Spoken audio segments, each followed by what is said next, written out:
Assalamualaikum warahmatullahi wabarakatuh. Perkenalkan kami dari kelompok 4, mata kuliah metodologi penelitian pendidikan biologi offering A, dengan saya Rini Putri Suryono dan rekan saya Yuda Tazwardi. Kami akan menjelaskan materi tentang variabel dan hipotesis penelitian. Yang pertama adalah variabel penelitian.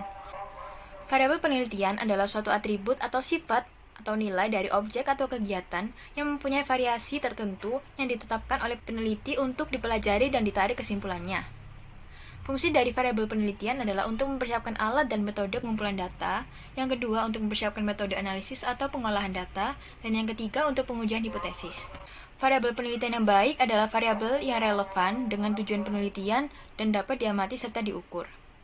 Dalam suatu penelitian, variabel perlu diidentifikasi, diklasifikasi, dan didefinisikan secara operasional dengan jelas dan tegas agar tidak menimbulkan kesalahan dalam pengumpulan dan pengolahan data serta dalam pengujian hipotesis. Berdasarkan hubungan antara satu variabel dengan variabel yang lain, maka macam-macam variabel dalam penelitian dapat dibedakan menjadi variabel independen, variabel moderator, variabel intervening, dan variabel kontrol. Macam-macam variabel yang pertama adalah variabel independen atau bebas. Variabel ini sering disebut sebagai variabel stimulus, prediktor, antecedent, variabel pengaruh, variabel perlakuan, kausa, treatment, resiko, atau variabel bebas. Variabel bebas adalah variabel yang mempengaruhi atau yang menjadi sebab perubahan atau timbulnya variabel dependen atau terikat.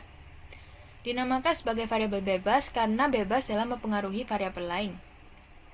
Contohnya adalah misalnya pada penelitian pengaruh pupuk organik terhadap pertumbuhan tanaman cabai. Nah, dalam hal ini, variabel independen atau variabel bebasnya adalah pupuk organik. Nah, variabel yang kedua adalah variabel dependen atau terikat. Sering disebut sebagai variabel output, kriteria, konsekuen, variabel efek, variabel terpengaruh, variabel terikat, atau variabel tergantung. Variabel terikat merupakan variabel yang dipengaruhi atau yang menjadi akibat karena adanya variabel bebas.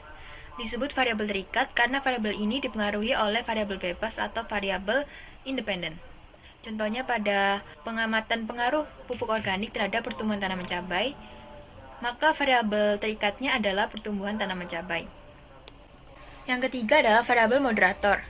Variabel moderator adalah variabel yang mempengaruhi, bisa memperkuat atau memperlemah hubungan antara variabel bebas dan variabel terikat.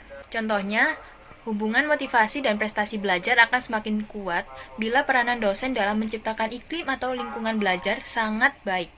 Dan hubungan semakin rendah bila peranan dosen kurang baik dalam menciptakan iklim belajar. Iklim belajar adalah variabel moderatornya. Karena apabila iklim belajarnya baik, maka hubungan antara motivasi dan prestasi belajar akan semakin kuat. Nah, yang keempat adalah variabel intervening. Variabel intervening adalah variabel yang secara teoritis mempengaruhi hubungan antara variabel bebas dan variabel terikat, tetapi tidak dapat diamati atau diukur. Variabel ini merupakan variabel penyela atau antara yang terletak di antara variabel bebas dan variabel terikat, sehingga variabel bebas tidak secara langsung mempengaruhi berubahnya atau timbulnya variabel terikat. Contohnya adalah tinggi rendahnya penghasilan akan mempengaruhi secara tidak langsung terhadap umur harapan hidup. Di sini variabel interveningnya adalah gaya hidup seseorang. Jadi di sini variabel bebasnya tidak secara langsung mempengaruhi variabel terikat, tetapi ada variabel antaranya atau variabel interveningnya ini. Nah, yang terakhir adalah variabel kontrol. Variabel kontrol adalah variabel yang dikendalikan atau dibuat konstan sehingga hubungan variabel bebas terhadap variabel terikat tidak dipengaruhi oleh faktor luar yang tidak diteliti. Variabel kontrol sering dipakai oleh peneliti dalam penelitian yang bersifat membandingkan melalui penelitian eksperimental. Selanjutnya ada pengukuran variabel. Pengukuran variabel penelitian dapat dikelompokkan menjadi 4 skala pengukuran, yaitu skala nominal, skala ordinal, skala interval, dan skala rasio. Yang pertama adalah skala nominal. Skala nominal adalah suatu himpunan yang terdiri dari anggota-anggota yang mempunyai kesamaan tiap anggotanya dan memiliki perbedaan dari anggota himpunan yang lain. Misalnya jenis kelamin, pekerjaan, golongan darah, dan sebagainya. Nah, yang kedua adalah skala ordinal. Skala ordinal adalah skala variabel yang menunjukkan tingkatan-tingkatan atau himpunan yang beranggotakan menurut ranking, urutan, pangkat, atau jabatan. Contohnya adalah tingkat pendidikan, dikategorikan sebagai SD, SMP, SMA, perguruan tinggi. Nah, yang ketiga adalah skala interval.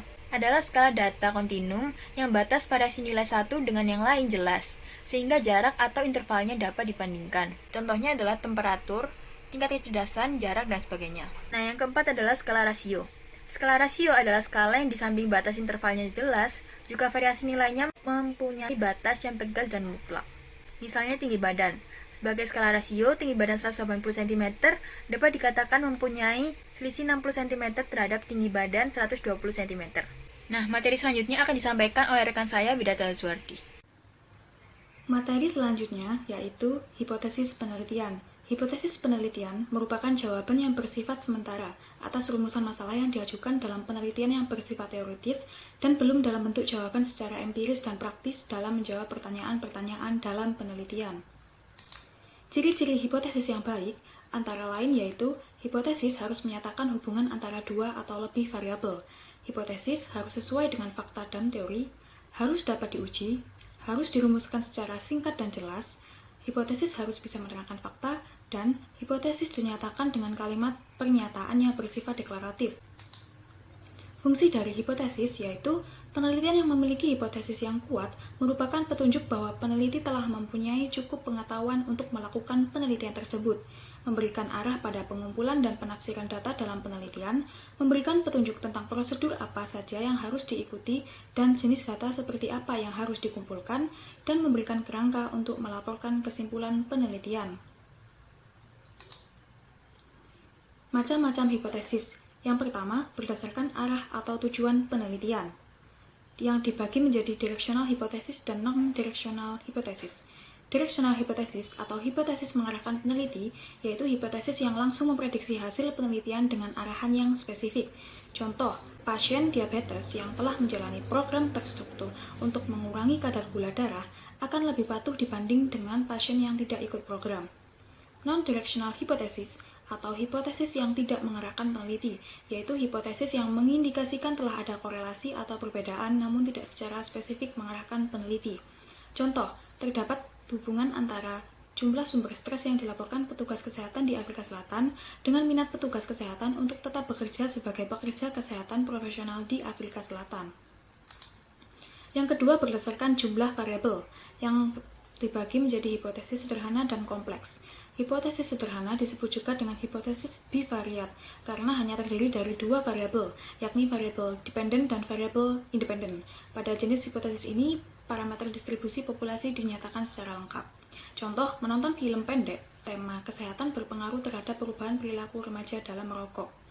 Yang kedua yaitu hipotesis kompleks, yang disebut dengan hipotesis multivariat karena memprediksi hubungan antara 3 atau lebih variabel.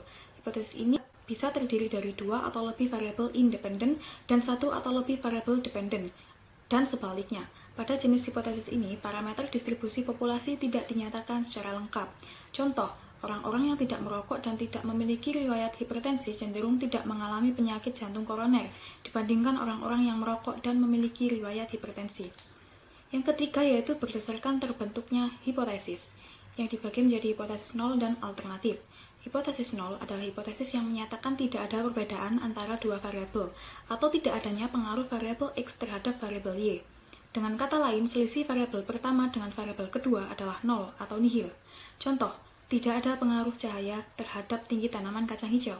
Sedangkan hipotesis alternatif adalah menyatakan adanya hubungan antara variabel independen atau X dan variabel dependen atau Y, atau adanya perbedaan antara dua kelompok. Contoh, ada pengaruh cahaya terhadap tinggi tanaman kacang hijau. Yang keempat berdasarkan tingkat eksplanasi, yang dibagi menjadi hipotesis deskriptif, hipotesis komparatif, dan asosiatif. Hipotesis deskriptif adalah dugaan tentang nilai suatu variabel mandiri dan tidak membuat perbandingan atau hubungan.